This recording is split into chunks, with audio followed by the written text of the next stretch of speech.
આજે મારો પીઆઈ ઘાસુરા જો ક્રાઇમ બ્રાન્ચમાં ફરજ બજાવે છે એના પાસે માહિતી હતી કે આ રીડે ગુનેગાર છે કલીમ ભૈયા જે ચંડોલાનો રહેવાસી છે અને એના પાસે 4 વેપન એને મંગાવ્યા છે અને ત્યાં ચંડોલામાં એક ઝોપડામાં એ મૂક્યા છે।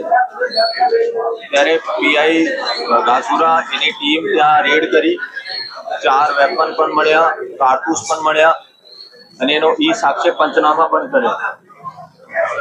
એના પછી હું આ વિસ્તારથી જ આવતો હતો તો સ્થળ પર પહોંચ્યો અને સ્વાભાવિક છે કે હું એનું ઇન્ટેરોગેશન જ્યારે કરતા હતા ત્યારે એને બાજુમાં જો રસોડામાં ચક્કુ વાપરે છે એવા પડ્યા હતા, એને મારા ઉપર અટેક કર્યો।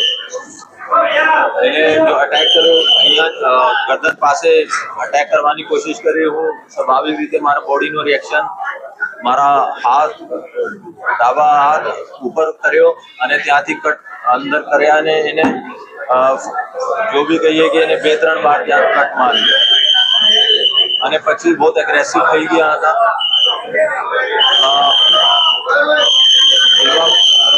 એવા પણ જાણવા મળ્યા છે કે એને ડ્રગ્સ પણ લીધી હતી, ડ્રગ્સની નશામાં હતા। પછી અમે એને કીધું કે તમે ચક્કુ ફેંકી દો પણ નથી માન્યો તો ઘાસુરા પીઆઈની સર્વિસ રિવોલ્વર હું લીધી અને એને પગમાં એક ફાયરિંગ કર્યું ત્યારે આ શાંત પડ્યો।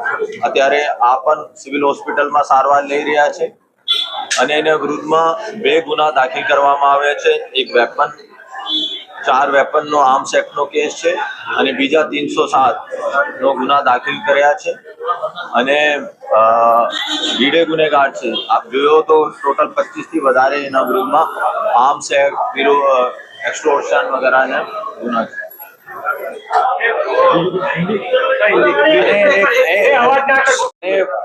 એક બે મીડિયા હેન્ડલ એવા ચલાવે છે અને ક્વેશ્ચન પૂછે છે કે જોઈન્ટ સીપી ક્રાઇમ એટલા મોટા હોદ્દા ધરાવતા ઉપર શા માટે હમલા કરે।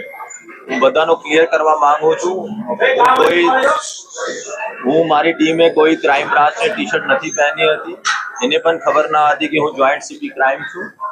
હું એનાથી ફક્ત નોર્મલ સાક્ષ્યનો કે ક્યાંથી વેપન લાવ્યો એને મધ્યપ્રદેશ રતલામથી વેપન મંગાવ્યા છે તો એનો કંઈ ખબર ના હતી કે આ જોઈન્ટ સીપી ક્રાઇમ છે। તો ખરેખર એવા મેસેજ મીડિયા મારફતે નહીં જાય કે એટલા બધા ગુનેગારોની હિંમત વધી ગઈ છે કે એટલા મોટા હોદ્દાઓ ધરાવતા માણસ ઉપર એને હુમલો કર્યો છે।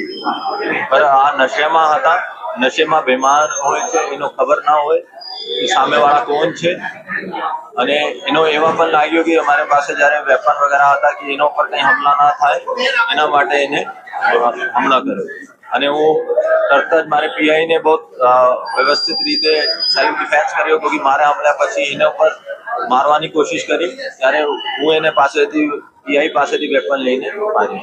એક જ વ્યક્તિ ઉપર ગુનો દાખલ કરવામાં આવ્યો છે કે જેના 6 આરોપીઓ હતા કોઈ એનો